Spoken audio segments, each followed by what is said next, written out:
नमस्कार दोस्तों, स्वागत है आप सभी का लाइब्रेरी साइंस की मोस्ट इम्पोर्टेंट क्लास में। और आज की वीडियो में कंटिन्यू करेंगे 29 दिसंबर 2019 का जो लाइब्रेरी साइंस का पेपर हुआ था उसके डिस्कशन को कंटिन्यू करेंगे। तो इसके 10 इंपॉर्टेंट क्वेश्चन तो पिछली क्लास में हो चुके हैं, जिनकी वीडियो का लिंक आपको डिस्क्रिप्शन में या कमेंट सेक्शन में मिल जाएगा। इसके साथ मैं बता दूँ, इस वीडियो के अंदर जो 10 क्वेश्चन हो चुके हैं उसके आगे के क्वेश्चन है वो करवाए जाएंगे। इसके साथ में थोड़ा जो डिले हो रहा है उसके लिए क्षमा चाहता हूँ, क्योंकि अभी ऑफिस के अंदर थोड़ा वर्कलोड ज़्यादा है। 1-2 दिन में सामान्य होता है, तो उसके बाद में अपनी क्लास से लाइव क्लास भी कंटिन्यू करेंगे और इसके साथ में इस डिस्कशन को भी कंटिन्यू करा जाएगा। तो यहाँ पे जो अभी क्या होगा, 1-2 आपको जो वीडियो ज़रूर मिलेगी लेकिन थोड़ा डिले के साथ मिलेगी। तो यहाँ पे शुरुआत करेंगे, क्वेश्चन नंबर 1 से शुरू करते हैं। क्वेश्चन नंबर 1 इसके अंदर दे रखा था कि 10 क्वेश्चन हो चुके हैं। उसके बाद में अगला क्वेश्चन ये था कि who establish the second school of library science in India. Bharat में पुस्तकालय विज्ञान का द्वितीय स्कूल किसने बनाया था, ये क्वेश्चन था। तो करेक्ट आंसर था इसका option number D. Option number D ED Dixon इस क्वेश्चन का करेक्ट आंसर था। अब देखो क्वेश्चन कैसे पूछे जाते हैं, आप थोड़ा पैटर्न को समझो। आरपीएससी और आरएसएमएसएसबी दोनों एक दूसरे के पैरेलल चलते हैं। तो यहाँ पे देखो इस एग्जाम में क्या पूछा जाता है, या तो प्रथम पूछा जाता है या द्वितीय पूछा जाता है। अब यहाँ पे क्या पूछा, इस बार इसने स्कूल पूछा है कि किसने खोला। तो अब क्या पूछ सकता है वो, अब जो आरपीएससी ने क्या पूछा है, आरपीएससी ने पूछा कि पहला स्नातकोत्तर डिग्री किसने दी थी, वो आरपीएससी ने पूछा, और इसने पूछा सेकंड स्कूल किसने खोला। आप कंपेरिजन से पढ़ो, तो मतलब ये टॉपिक कौन सा, ये टॉपिक है पुस्तकालय आंदोलन वाला। तो वहाँ से क्वेश्चन पूछे जाते हैं। तो यहाँ से क्वेश्चन कौन से बनेंगे उनके ऊपर चर्चा करते हैं अपन। तो पहला क्वेश्चन पे चर्चा करते हैं इसके अंदर की सवाल अगर ऐसा है कि पहला लाइब्रेरी स्कूल कौन सा खोला गया भारत में, वो खोला गया 1911 में W.A. बोर्डन के द्वारा, जिसका नाम था रिफ्रेशर कोर्स। याद रखना, रिफ्रेशर कोर्स शुरू किया गया था W.A. बोर्डन के द्वारा 1911 में। उसके बाद सेकंड स्कूल खोला गया, वो खोला गया A.D. डिक्सन के द्वारा। किसके द्वारा, A. डिक्सन के द्वारा। A.D. डिक्सन के द्वारा 1915 में कहाँ खोला गया, पंजाब यूनिवर्सिटी लाहौर के अंदर ये खोला गया था, और इसमें डिप्लोमा शुरू किया गया था। तो यहाँ पे रिफ्रेशर कोर्स शुरू किया गया, यहाँ पे डिप्लोमा शुरू किया गया था। ये प्रथम स्कूल था, ये द्वितीय स्कूल था। दोनों की ईयर में भी कंफ्यूज नहीं होना है। ये 1911 में शुरू हुआ था, ये हुआ था 1915 में। तो कंसेप्ट क्लियर रखना, प्रथम स्कूल पूछे तो कर देना W.A. बोर्डन, सेकंड पूछे तो कर देना A.D. डिक्सन। ये वाला बड़ौदा में शुरू किया गया था और ये वाला लाहौर में शुरू किया गया था। ऐसे क्वेश्चन पूछे जा सकते हैं। अब बात करते हैं प्रथम कोर्स से पूछ ले। तो देखो सबसे पहले तो जो लाइब्रेरी साइंस के अंदर जो किया गया था वो किया गया था जॉन मैकफर्लेन के द्वारा। पहला कोर्स 1901 और 1906 के पीरियड में जब वो लाइब्रेरियन थे इंपीरियल लाइब्रेरी के, तो उन्होंने कर्मचारियों की ट्रेनिंग के लिए क्या किया था, एक कोर्स शुरू किया था। ठीक है, ये आपको याद रखना है। फिर बात करेंगे पाठ्यक्रम की बात करेंगे तो रिफ्रेशर कोर्स हो गया W.A. बोर्डन के द्वारा। उसके बाद में हो गया डिप्लोमा शुरू हुआ 1915 में A.D. डिक्सन के द्वारा। उसके बाद में 1929 के अंदर सर्टिफिकेट कोर्स शुरू किया गया मद्रास लाइब्रेरी एसोसिएशन के द्वारा। मद्रास लाइब्रेरी एसोसिएशन के द्वारा। उसके बाद में 1937 में क्या शुरू किया गया, मद्रास यूनिवर्सिटी के द्वारा PG डिप्लोमा शुरू किया गया। अब देखो ये सर्टिफिकेट तो करता है मद्रास लाइब्रेरी एसोसिएशन, और ये जो PG डिप्लोमा शुरू करता है वो करता है मद्रास यूनिवर्सिटी। यानी यहाँ पे भी आपको गलती नहीं करनी एग्जाम में, दोनों सिमिलर चीज़ें हैं। पहला वाला मद्रास लाइब्रेरी एसोसिएशन करेगा, दूसरा वाला करेगा मद्रास यूनिवर्सिटी। उसके बाद में सवाल पूछा गया था कि मतलब स्नातकोत्तर डिग्री की बात करें तो वो हो जाएगी दिल्ली यूनिवर्सिटी के द्वारा एमलिस प्रोग्राम, एमलिस या एमलिप 1949 के अंदर। PhD पूछी जाए तो याद रखना 1951 के अंदर शुरू की गई थी दिल्ली यूनिवर्सिटी के द्वारा, और इसके बाद में 1957 के अंदर इसको पहली बार ये PhD की डिग्री दी गई थी। अपन भारत की बात कर रहे हैं। फिर बात कर रहे हैं एमफिल प्रोग्राम की। तो एमफिल प्रोग्राम शुरू किया गया था दिल्ली यूनिवर्सिटी के द्वारा 1978 के अंदर। आपको इससे रिलेटेड जो भी क्वेश्चन आपको लगता है कि ये वाले क्वेश्चन और बन सकते हैं, वो यहाँ पे आप कमेंट कर सकते हैं। तो मुख्य बातें तो अपनी ये हो गई। अब बात अगर पूछी जाए एग्जाम में कि विश्व के अंदर पहला लाइब्रेरी का स्कूल कौन सा था, तो वो याद रखना 1887 में मेलविल डेवी के द्वारा शुरू किया गया था। नाम था स्कूल ऑफ लाइब्रेरी इकोनॉमी, ये स्कूल का नाम था। इसके बाद में इंग्लैंड के अंदर पूछे तो याद रखना लंदन स्कूल ऑफ लाइब्रेरियनशिप 1921 के अंदर ये शुरू हुआ था। तो कुल मिला के जो मुख्य बातें जो पूछ जा सकती है इस क्वेश्चन के रिगार्डिंग, वो मैंने आपको सारी बता दी है। अब जितने भी जो कोर्सेज है एक्स्ट्रा है उनके बारे में आपको फिर से रिपीट कर देता हूँ। सबसे पहले कर्मचारियों के लिए ट्रेनिंग शुरू की थी जॉन मैकफर्लेन ने, 1901 और 1906 के पीरियड में शुरू की थी। उसके बाद में बात करें 1911 में W.A. बोर्डन ने रिफ्रेशर कोर्स, 1915 में A.D. डिक्सन ने डिप्लोमा। उसके बाद में बात करें सर्टिफिकेट कोर्स 1929 में मद्रास लाइब्रेरी एसोसिएशन ने, PG डिप्लोमा 1937 के अंदर मद्रास यूनिवर्सिटी, एमलिस 1949 दिल्ली यूनिवर्सिटी, और यहाँ पे दिल्ली यूनिवर्सिटी के तो सारे आ जाएंगे, जैसे इसके अंदर आ गया पीएचडी प्रोग्राम 1951 में और एमफिल प्रोग्राम 1978 में। ये इसकी मुख्य मुख्य बातें हो गई। तो इस क्वेश्चन से जो मुख्य मुख्य क्वेश्चन बन सकते हैं ना, ये बनेंगे, इनको आप नोट कर लेना अच्छे से, ताकि एग्जाम के अंदर सीधे सीधे क्वेश्चन आएंगे, लेकिन सीधे सीधे क्वेश्चन ऐसे ही पूछे जाएंगे। फिर चर्चा करते हैं, अगले क्वेश्चन की ओर बढ़ते हैं। अगला क्वेश्चन आपके सामने दे रखा है कि which law of library science emphasize the library legislation. इसके अंदर यह है कि पुस्तकालय अधिनियम की आवश्यकता पर पुस्तकालय विज्ञान का कौन सा सूत्र अधिक बल देता है। तो करेक्ट आंसर हो जाएगा इसका, हो जाएगा ऑप्शन नंबर सी, द्वितीय नियम क्या देता है, इसके ऊपर बल देता है। अब चर्चा करते हैं 5 लॉज ऑफ लाइब्रेरी साइंस से भी क्वेश्चन बनते हैं और इनके जो लॉज है इनसे भी क्वेश्चन बनते हैं। तो पहले तो बात करेंगे जो 5 लॉज ऑफ लाइब्रेरी साइंस से क्वेश्चन बनेंगे उनके ऊपर चर्चा करते हैं। तो देखो 5 लॉज ऑफ लाइब्रेरी साइंस से क्वेश्चन ये पूछेगा कि ये पुस्तक किसने लिखी है, ये किसने दिए हैं। तो देखो ये दिए किसने, ये दिए थे एस.आर. रंगानाथन ने दिए हैं। और सबसे पहले मतलब 1924 में इनका सूत्रपात हुआ था और 1928 में ये तैयार कर लिए गए थे और 1931 में जाके इनको क्या किया गया था, प्रिंट कर दिया गया था। प्रिंट किसने करवाया था, याद रखना, Madras library association, Madras library association. अब देखो क्या होता है इसके अंदर कि 28 में इनका प्रतिपादन हुआ, 1931 में ये प्रकाशित किए गए मद्रास लाइब्रेरी एसोसिएशन के द्वारा। और उसके बाद में क्या होता है,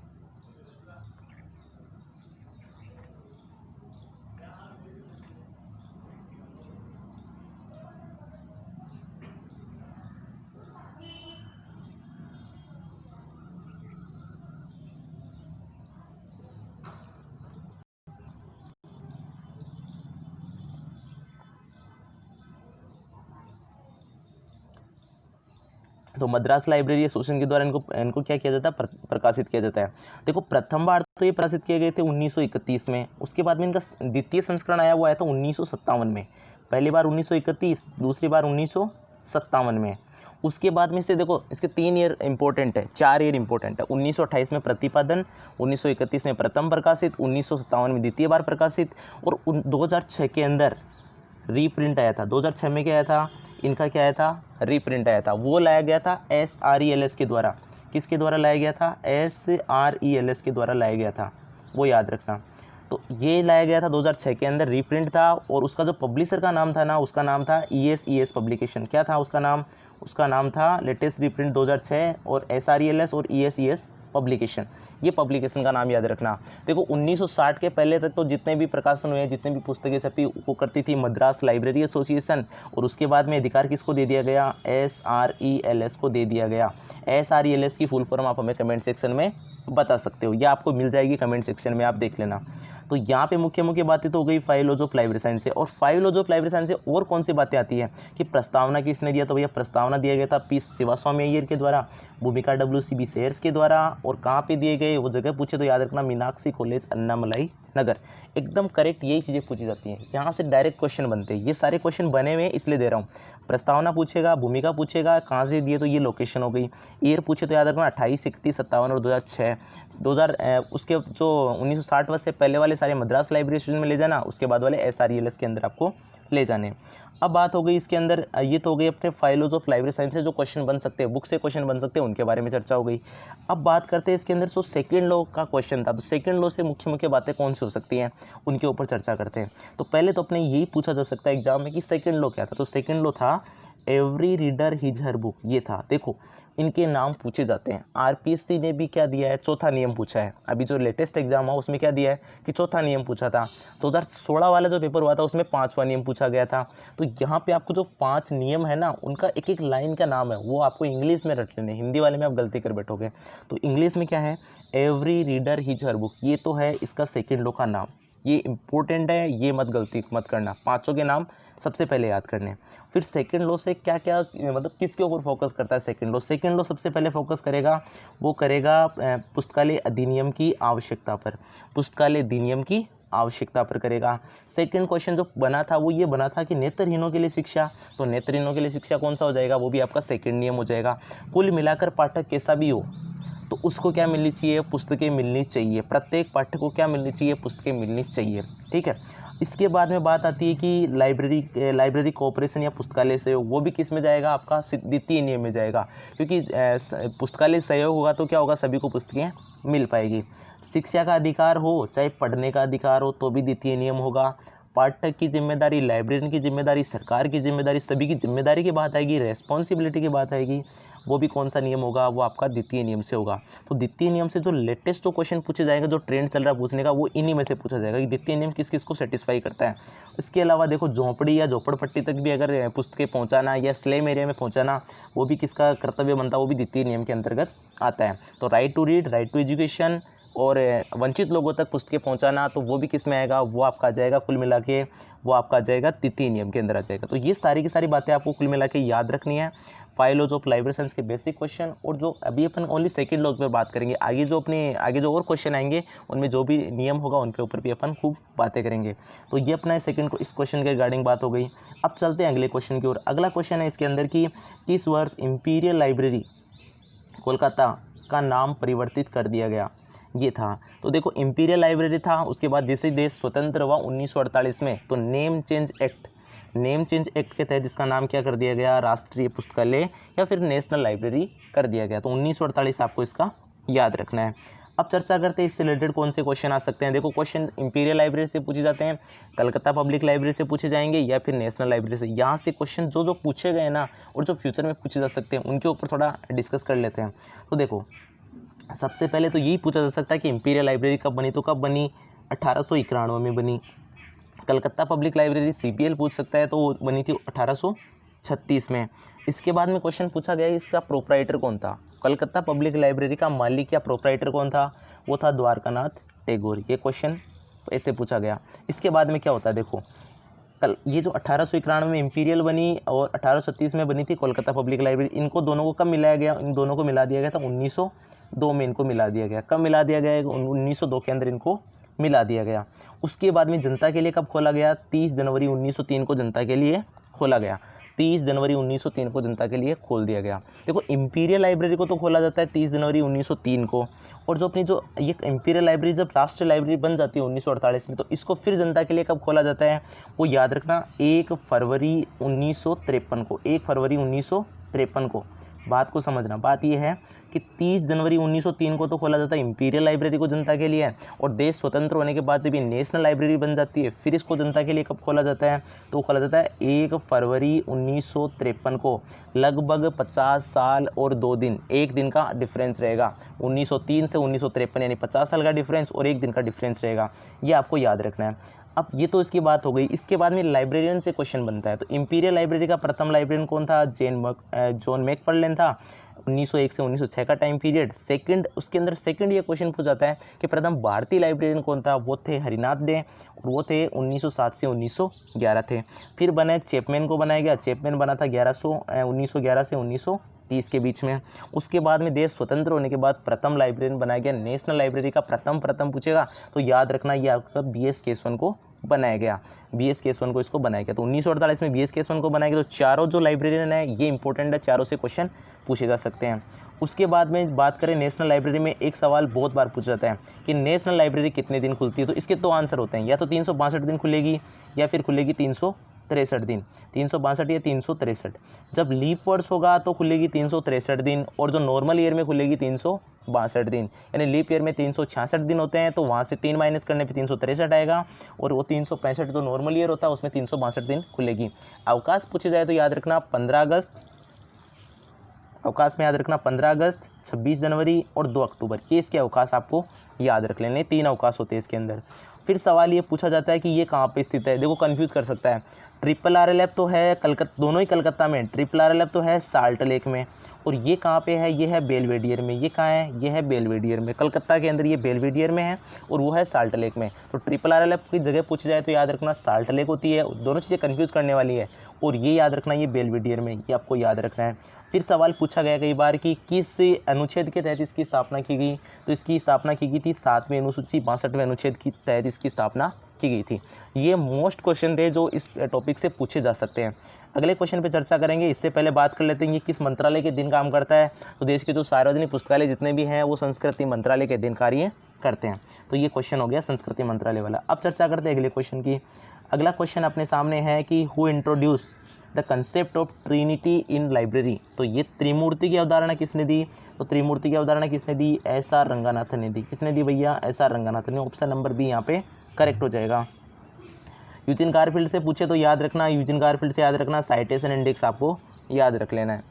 फिर चर्चा करते हैं अगले को, इसके अंदर इसके ऊपर बात करते हैं कि इससे रिगार्डिंग क्या क्वेश्चन पूछे जा सकते हैं। तो इसके रिगार्डिंग अपन क्वेश्चन बनाए, तो अपने क्वेश्चन यहाँ से ऐसे बनाए गए हैं कि देखो बिब्लियोमेट्रिक्स का क्वेश्चन आगे नहीं दिया गया था, बिब्लियोमेट्रिक्स से भी क्वेश्चन आते हैं, तो बिब्लियोमेट्रिक्स से क्वेश्चन आते हैं। सबसे पहले तो बात ये कर लेते हैं अपन, जो ट्रिनिटी या त्रिमूर्ति होती है, इससे क्वेश्चन कैसा बनता है। इससे क्वेश्चन ये पूछा जाता है कि किसने दिया, तो ऐसा रंगनाथन ने दिया, ये बात क्लियर हो गई। अब ट्रिनिटी में कौन कौन होते हैं, उसमें होता है कि पाठक, पुस्तक और कर्मचारी। कौन कौन होते हैं, पाठक, पुस्तक और कर्मचारी। रंगनाथन ने ये कहा है कि अगर इनमें से एक को भी निकाल दिया जाए तो पुस्तकालय की कल्पना नहीं की जा सकती। तो पाठक, पुस्तक, कर्मचारी ये त्रिमूर्ति का हिस्सा है। इसके बाद में याद रखना इसके अंदर कि लाइब्रेरी साइंस शब्द किसने दिया, इससे रिगार्डिंग क्वेश्चन पूछा जा सकता है। तो सबसे पहले तो मार्टिन स्ट्रिंगर याद रखना, और उसके बाद याद रखना एस.आर. रंगनाथन। यानी व्यापक रूप से मतलब इसका यूज किया गया लाइब्रेरी साइंस के लिए यूज किया गया, तो वो किया गया था एस.आर. रंगनाथन के द्वारा। अब बात आती है कि बिब्लियोमेट्रिक्स के लॉ अपने इस पेपर के अंदर कहीं नहीं है, तो वो लेकिन वो आ सकते हैं, तो उनके ऊपर चर्चा कर लेते हैं कि बिब्लियोमेट्रिक्स लॉ से कौन कौन से क्वेश्चन आते हैं। तो सबसे पहले तो बिब्लियोमेट्रिक्स वर्ड किसने दिया, तो याद रखना ये था एलन प्रिचार्ड ने 1969 में। सारे क्वेश्चन के अपन डिस्कशन पहले कर चुके हैं, लेकिन एक जगह करना अच्छी बात है। फिर बात करते हैं लिब्रामेट्री दिया गया था 1948 में एस.आर. रंगनाथन के द्वारा, दोनों इंपॉर्टेंट है। फिर बात आती है इसके अंदर जो 3 मुख्य नियम होते हैं, जो इसके अंदर जो 3 नियम है उनके ऊपर चर्चा करेंगे। पहले जी फ्लो के ऊपर चर्चा करेंगे, लोडका के नियम और लॉ ऑफ स्कैटरिंग के ऊपर। अब थर्ड ग्रेड का जो सिलेबस है उसमें क्या पूछा जा सकता है, इससे ऊपर यही पूछा जाएगा कि जी फ्लो किसने दिया, तो जिप ने दिया, कब दिया, 1935 में दिया। अब इसके बाद में पूछा जाएगा कि लोडका नियम किसने दिया, तो लोडका ने दिया 1926 में। लॉ ऑफ स्कैटरिंग किसने दिया, तो लॉ ऑफ स्कैटरिंग में क्या याद रखना, इसमें तो लोडका आपसे याद हो जाएगा, लेकिन लॉ ऑफ स्कैटरिंग में याद रखना एस.सी. ब्रैडफोर्ड ने दिया। किसने दिया, एस.सी. ब्रैडफोर्ड ने दिया था। लॉ ऑफ स्कैटरिंग 1934 में किसने दिया था, एस.सी. ब्रैडफोर्ड ने दिया था। अब इससे और क्वेश्चन क्या बन सकते हैं, जो बने पुराने टाइम में वो बने कि भाई जिप लॉ क्या होता है। जिप लॉ क्या करता है, किसी चैप्टर या पार्ट के अंदर शब्दों की पुनरावृत्ति या शब्दों की आवृत्ति को डिनोट करता है। लोडका नियम से क्या कर सकते हैं, लोडका नियम से प्रकाशन की संख्या के आधार पर लेखक की उत्पादकता निकाली जा सकती है। वैज्ञानिक उत्पादकता या फिर लेखक की लोकप्रियता, ये पाठक मतलब प्रकाशनों की संख्या के आधार पे। और जो लॉ ऑफ स्कैटरिंग है ये ब्रैडफोर्ड के द्वारा दिया गया, तो इसके अंदर क्या है, शब्दों के बिखराव को देखा जाता है, शब्दों के बिखराव को इसमें देखा जाता है। इसके अंदर शब्दों की आवृत्ति और इसके ऊपर प्रकाशन की संख्या देखी जाती है। ऐसे ब्रैडफोर्ड से क्वेश्चन जो बन सकता है अपने थर्ड ग्रेड में वो बनेगा कि इसने किताब लिखी थी डॉक्यूमेंटेशन नाम की 1948 में, वो भी आपको याद रखनी है। फिर इसके अंदर बात करें बिब्लियोमेट्रिक्स से, तो बिब्लियोमेट्रिक्स के लॉ के अंदर क्या बनता है, एक सवाल और बनता है बिब्लियोमेट्रिक्स के लॉज के अंदर, वो ये बनता है कि स्टैटिस्टिकल बिब्लियोग्राफी यानी सांख्यिकी के रूप से, तो ये किसने दी, ये हुल्मे ने दी। कब दी, 1923 में। इसके अलावा उन्होंने एक और शब्द दिया था लिटरेरी वारंट, ये कब दिया था, ये आप हमें कमेंट करके बताएंगे। तो स्टैटिस्टिकल बिब्लियोग्राफी और ये लिटरेरी वारंट, ये दोनों हुल्मे ने दिए, ई विद्यमान हुल्मे ने। क्वेश्चन इंपॉर्टेंट है, कई बार पूछा गया है, तो ये आपको अच्छे से याद रखना है। अब अगले क्वेश्चन की ओर बढ़ते हैं। ये क्वेश्चन आपको समझ में आ गया, अगर कोई इसमें कोई डाउट रहे तो आप हमें कमेंट कर सकते हैं। अगले क्वेश्चन पर चर्चा करते हैं। अगला क्वेश्चन है कि सन 1974 में जरकोवस्की द्वारा किस शब्द का प्रयोग प्रथम बार किया गया, तो करेक्ट आंसर हो जाएगा सूचना साक्षरता या information literacy. Option number 1 correct हो जाएगा, ऑप्शन नंबर 1 इसका करेक्ट हो जाएगा। अब बात इसके अंदर क्या आ जाती है कि 1974 में पाल जरकोवस्की ने इसका यूज किया, तो अब जो इंफॉर्मेशन लिटरेसी क्या इंपॉर्टेंट है, लाइब्रेरी साइंस की तरह इंफॉर्मेशन साइंस भी अपने इंक्लूड है। तो यहाँ पे क्या है कि अपना LIS है लाइब्रेरी इंफॉर्मेशन साइंस, तो लाइब्रेरी साइंस भी पढ़ेंगे और इन्फॉर्मेशन साइंस भी पढ़ेंगे। तो इन्फॉर्मेशन लिटरेसी से जो क्वेश्चन बनते हैं ना, उनके ऊपर चर्चा करते हैं। तो सबसे पहले तो इन्फॉर्मेशन लिटरेसी वर्ड 1974 में किसने यूज किया, पाल जरकोवस्की ने किया। अब इसके आगे वाले क्वेश्चन पे बात करते हैं। तो सबसे पहले यही क्वेश्चन पूछा जाता है कि विश्व साक्षरता दिवस, वर्ल्ड लिटरेसी डे कब मनाया जाता है, तो कब मनाया जाता है, 8 सितंबर को मनाया जाता है, यानी शिक्षक दिवस से जस्ट 3 दिन बाद में मनाया जाता है। फिर सवाल आता है कि कंप्यूटर साक्षरता दिवस कब मनाया जाता है, वो आप हमें कमेंट करके बताएंगे। इसके बाद में बात करें इन्फॉर्मेशन लिटरेसी ग्रुप। अब लिटरेसी से बात करेंगे तो इन्फॉर्मेशन लिटरेसी ग्रुप किसने बनाया, इस फिलिप ने बनाया 2004 में। किसने बनाया, फिलिप ने 2004 में बनाया। फिर बात आती है इसके अंदर कि भैया एक किताब आई थी, किताब का नाम था 7 फेसेट ऑफ इंफॉर्मेशन लिटरेसी, किसके द्वारा दी गई थी, क्रिस्टाइन ब्रूस के द्वारा दी गई थी 1997 में। ऐसा ही एक मॉडल आता है, इसका नाम है 7 pillar of information literacy model. ये तो है ऊपर वाली तो बुक है, नीचे वाला है मॉडल। ये दिया गया स्कोनल के द्वारा 1999 में। देखो 7 फेसेट ऑफ इंफॉर्मेशन लिटरेसी तो दी गई थी क्रिस्टाइन सुसान ब्रूस के द्वारा, ये तो बुक का नाम है। और मॉडल था वो था 7 पिलर ऑफ इंफॉर्मेशन लिटरेसी, ये स्कॉनल के द्वारा दिया गया था, 1999 में दिया गया था। आप लोगों को क्या करना है इसके रिगार्डिंग स्कॉनल की फुल फॉर्म हमें कमेंट करके बतानी है। तो ये हो गई इसके बारे में मुख्य बातें। अब जो सवाल एक लास्ट बन सकता है इसके अंदर, ACRL, यानी ACRL क्यों बता रहा हूँ मैं, क्योंकि अभी क्या पूछा, अभी RPC वाले पेपर ने पूछा पब्लिक लाइब्रेरी एसोसिएशन किसके रिगार्डिंग है, तो वो अमेरिकन लाइब्रेरी एसोसिएशन के था। तो ACRL पूछ सकता, तो ACRL भी किसके अकॉर्डिंग है, ये है आपका है, ये भी ALS है, यानी इसकी फुल फॉर्म पूछ सकता है। तो याद रखना, इसकी फुल फॉर्म याद रखना, association of college research library, ACRL की फुल फॉर्म पूछ सकता है। आप हमें कमेंट भी कर सकते हैं, यहाँ भी बता रहा हूँ, association of college research library. और स्कॉनल की फुल फॉर्म आपको कमेंट करके बतानी है। तो साक्षरता से ये डायरेक्ट क्वेश्चन ऐसे बन सकते हैं। अब चर्चा करते हैं अगले क्वेश्चन के ऊपर। अगला क्वेश्चन आपके सामने था कि किसने कहा कि सूचना उत्पाद और प्रक्रिया है। किसने ये बात कही है कि इंफॉर्मेशन वो प्रोडक्ट भी है और एक प्रोसेस भी है। तो करेक्ट आंसर इसका हो जाएगा जे मार्टिन। किसने कहा भैया, जे मार्टिन ने कहा है। अब इंफॉर्मेशन के ऊपर अपन चर्चा कर ही रहे हैं, अपना मतलब कंप्लीट एक बुक है एक तरह से इंफॉर्मेशन साइंस। तो उसके ऊपर जो क्वेश्चन बनते हैं ना, बने जो ट्रेंड चल रहा है उनके ऊपर चर्चा करेंगे। तो देखो सबसे पहले बात करेंगे इसके अंदर, तो अपन चर्चा करेंगे इसके अंदर कि किसने कहा है। तो इसका राइट आंसर आपको जे मार्टिन मिल गया। अब बात करते हैं इन्फॉर्मेशन साइंस वर्ड। पहले तो ये पूछा जाता है कि इन्फॉर्मेशन साइंस वर्ड किसने दिया, तो किसने दिया भैया, मतलब कब आया ये इन्फॉर्मेशन साइंस वर्ड, क्या था 1959 में। फिर आता सूचना समाज यानी इन्फॉर्मेशन सोसाइटी, ये 1960 के दशक में इसका यूज किया गया, ये आपको याद रखना है। अब देखो RPSC ने एक सवाल पूछा था, आपको पता है RPSC वाले पेपर ने सबको देखा, सब देख लेना, नहीं देखा है तो उसने एक दिया था, एक सीक्वेंस दी थी, डेटा इन्फॉर्मेशन नॉलेज, इस टाइप की सीक्वेंस दी थी। तो उसने उन्होंने 3 वर्ड दिए थे, लेकिन एक्चुअल में कितना है ये डेटा फ्लो, कितने का है, ये 5 का है, ये आपको याद रखना है। तो देखो इसको आप इस तरह से याद रखना, data information knowledge wisdom and tradition, ये याद रखना। डेटा से इन्फॉर्मेशन बनती है, इन्फॉर्मेशन से नॉलेज बनती है, नॉलेज से विजडम आती है, और विजडम से क्या बनता है, परंपरा या ट्रेडिशन बन जाता है। ये दिया किसके द्वारा गया था, ये MP सज्जा के द्वारा दिया गया था। RBC ने अगर ये क्वेश्चन पूछा है तो अपना ये RSMSS भी क्या डाल सकता है, वो डाल सकता है सूचना का प्रवाह। वो क्या डाल सकता है, सूचना का प्रवाह। तो सूचना का प्रवाह सिंपल सा याद रखना, स्रोत से बनता है मैसेज से बनता है, मैसेज किस पे जाता है, चैनल पे जाता है, चैनल के बाद चैनल से कहाँ जाता है, रिसीवर के पास जाता है, और रिसीवर क्या देता है, फीडबैक देता है। फीडबैक क्यों देता है, फीडबैक किसको दिया जाता है, इस स्रोत को दिया जाता है कि भाई इस इन्फॉर्मेशन पहुँची है, किस रूप में मेरे पास में पहुँच गई है। तो याद रखना, सोर्स से मैसेज बनेगा, मैसेज से चैनल पे जाएगा, चैनल से रिसीवर पे, और रिसीवर वापस इसको फीडबैक देगा। तो ये सूचना प्रवाह के स्टेप पूछे जा सकते हैं। अगर ये नहीं पूछा जा सकता है तो ये पूछा जाएगा, तो ये आपको याद रखना है। अब चर्चा करते हैं इसके अंदर, ये मुख्य बातें हो गई, ये कब किया गया, कैसे किया गया। अब बात आती है इसके अंदर कि इसके अंदर ICT की फुल फॉर्म कई बार पूछी गई है, क्योंकि इन्फॉर्मेशन साइंस की बात कर रहे हैं तो ICT का तो अपने कुल मिला के अपना यूनिट ही है कुल मिला के। तो इसकी बात करें तो होती है information communication technology. 3rd grade वाले बिल्कुल इसके ऊपर फोकस करें, ये फुल फॉर्म ईजी है लेकिन पूछा सकती है। ICT की फुल फॉर्म क्या होती है, इन्फॉर्मेशन कम्युनिकेशन टेक्नोलॉजी। अब बात आती है इसके अंदर इन्फॉर्मेशन के अंदर, तो इन्फॉर्मेशन के मॉडल पूछे जाते हैं। तो मॉडल कौन कौन से होते हैं, जिसे बात करें इसके अंदर, मॉडल के अंदर आ जाते हैं कि सबसे पहले तो आता है कि ट्रेडिशनल मॉडल किसने दिया कम्युनिकेशन का, तो दिया गया अरस्तु के द्वारा दिया गया।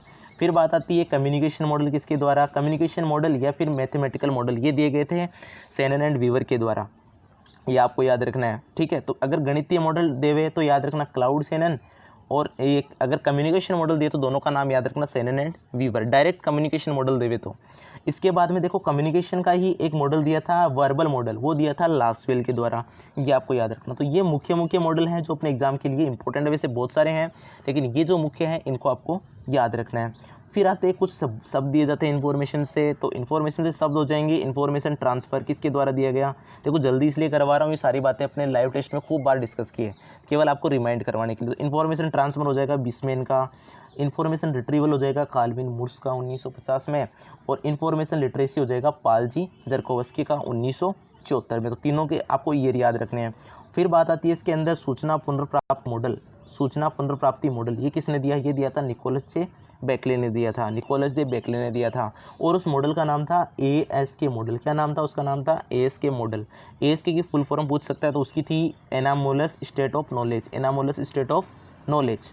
इसके बाद में आता है कि कुलताऊ इन्फॉर्मेशन सर्च मॉडल, ये किसके द्वारा, तो ये इसके द्वारा दिया गया, कब दिया गया, 1988 में दिया गया। बहुत सारी बातें होंगी इन्फॉर्मेशंस के बारे में, जो क्वेश्चन जो टारगेटेड पूछ जा सकती हैं, ये आपको क्या करनी है, सारी की सारी नोट कर लेनी है। और इस तरह से आपको क्या करना है, अपने नोट्स बनाने, ताकि एग्जाम टाइम पे क्या करो, आप जल्दी से उन सभी को रिवाइज कर पाओ। अब चर्चा करते हैं अगले क्वेश्चन की, क्योंकि ये जो अपने 10 क्वेश्चन करवाए थे उनमें से एक क्वेश्चन रह गया था, तो उस टाइम पे ध्यान नहीं दिया। तो ये क्वेश्चन था, वो ये था कि plotter is output device used for. Plotter एक आउटपुट डिवाइस है जो किसके लिए यूज में लिया जाता है। पहले ऑलरेडी याद रखना है कि प्लॉटर किस प्रकार का डिवाइस, तो इसने एग्जाम में दिया है आउटपुट डिवाइस है। किसके लिए यूज किया जाता है, तो करेक्ट आंसर इसका हो जाएगा ऑप्शन नंबर सी, यानी पंचिंग ग्राफ्स। ग्राफ्स के पंचिंग के लिए यूज में लिया जाता है, यानी कुल मिला के बिजनेस ग्राफिक्स बनाने में, ग्राफ्स के पंचिंग में ये यूज में लिया जाता है। तो ऑप्शन नंबर सी इसका करेक्ट हो जाएगा।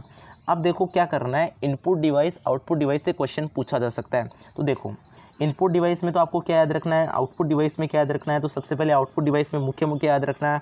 तो मुख्य याद रखना, plotter, monitor, headphone, GPS, speaker, projector, printer, ये इसके आउटपुट के कुछ एग्जांपल हैं। इनपुट के कुछ एग्जांपल हो गए, जैसे हो गया कीबोर्ड हो गया, माउस हो गया, स्कैनर हो गया, लाइट पेन हो गया, ट्रैकबॉल हो गया, फिर ओसीआर हो गया। ये आपके हो गए इनपुट।